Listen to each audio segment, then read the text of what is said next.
much does he enjoy being Donald Trump's poodle? Prime Minister. No. They keep framing it as Badenoch was ally. critical this of is our ally. Donald Trump's. The Conservative Party will always work with our allies to make the world a safer place. We'll return to that interesting detail shortly. But on Monday, Keir Starmer made a statement about the situation in the Middle East after the US President Benjamin Netanyahu decided to assassinate the supreme leader of Iran without having a plan for the aftermath. During his statement, Starmer said the following. Mr. Speaker, we all remember the mistakes of Iraq, and we have learned those lessons. Any UK actions must always have a lawful basis and a viable, thought-through plan. I say again, we were not involved in the initial strikes on Iran, and we will not join offensive action now. But in the face of Iran's barrage of missiles and drones, we will protect our people in the region and support the collective self-defence of our allies, because that is our duty to the British people. It is the best way to eliminate the urgent threat, to prevent the situation spiralling further, and support a return to diplomacy. It is the best way to protect British interests and British lives. That is what this government is doing, and I commend this statement to the House. That seems clear enough, doesn't it? Or is it? Enter the so-called plastic patriot Richard Tice, who heard this. The truth is, this dreadful Iranian regime has been a permanent threat to British interests, British citizens, both domestically and abroad, attacking us, they're spreading their extremist ideology. And surely the Prime Minister understands that actually the United States and Israel has done the West a huge favour in degrading the military capability of this terrible regime. And does he not understand that after 10 years of negotiation that have failed, actually the West was left with no alternative? And does he understand also that actually, in refusing to support the US, he has humiliated us on the international stage? Can I agree with him that the regime is abhorrent for all the reasons that I've already set out? But I think he's saying that because of that, it is perfectly right for a British Prime Minister to deploy and take action which would not be lawful. I simply and fundamentally disagree. I think it's a very important principle when we're talking about our personnel that we ensure that what we're asking them to do, and they're being asked to put their lives at risk, that we ensure that it is lawful. I believe in that fundamentally. I'm surprised if he doesn't. So Reform UK and Little Dick Tice are not happy because he's not riding roughshod over international law, not being hawkish enough, I suppose. So what did Zarah Sultana from your party hear? US congressional staff were told on Sunday that Iran was not planning to strike American forces or bases unless Israel attacked Iran first. In other words, there was no intelligence indicating an imminent threat. Yet we have already seen preemptive strikes attacking a girls' school, killing over 100 children. This has been condemned by UNESCO as a grave violation of humanitarian law, yet the Prime Minister didn't bother to mention it.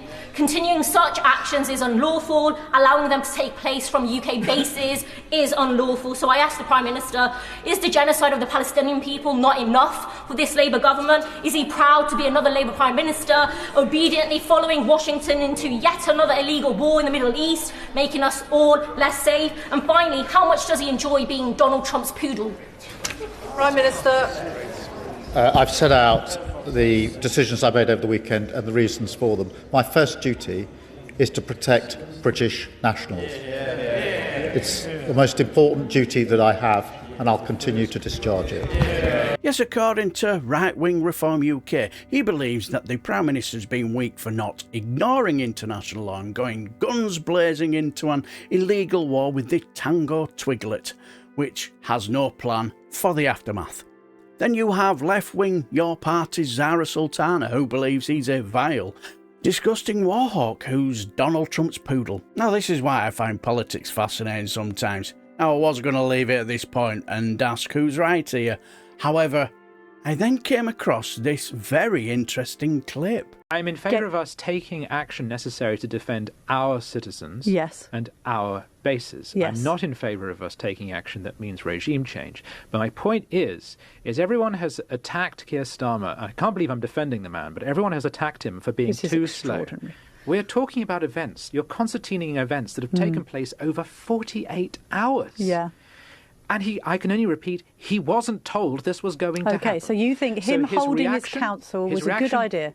The reaction he has taken has been appropriate, it has been considered, and on this rare occasion, I will say, I am far happier that Keir Starmer was Prime Minister than, say, a Kemi Badenoch or a Nigel Farage, who apparently are just gagging for America to invade anywhere in the world so they can jump on the bus and join in. I don't think they've said they're gagging for America to invade anywhere in the world. But it's because they keep talking about their ally. They keep talking about their ally. No. They keep framing it as our ally. Kemi Badenoch was critical of the Donald Trump's behaviour in Greenland, correct? We're not talking about... Another good reason for Britain to be cautious and for European allies. You're generalising a little bit about them happy to be what? You think they're gun-toting around the world. Donald Trump decides to invade Canada. You think Farage and Badenoch are going to bring up the rear.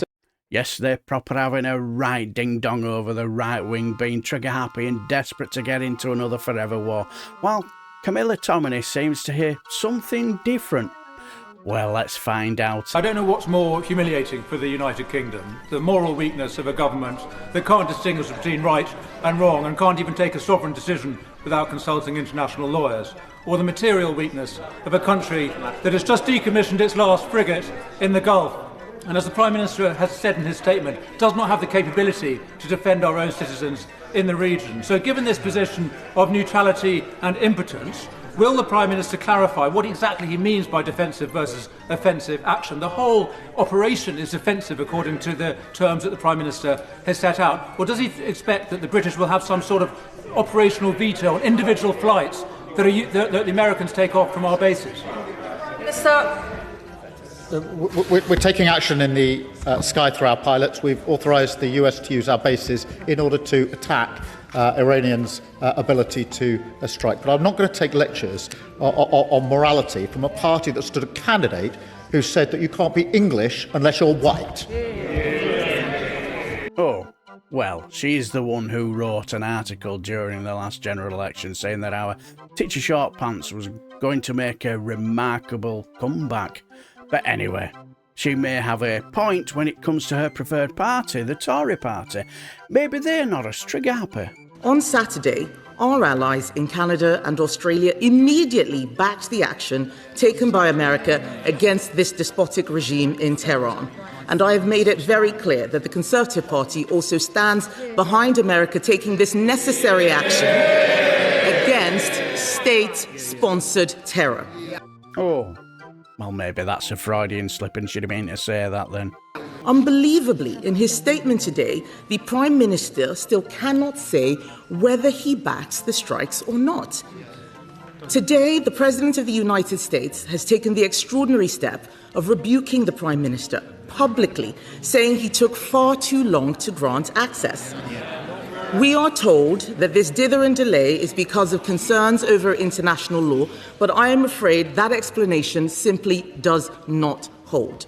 International law didn't prevent our allies from clearly and unequivocally stating whose side they were on. You don't need international law to say whose side you're on. It has not prevented British governments in the past from supporting strikes which we knew to be right. Oh dear.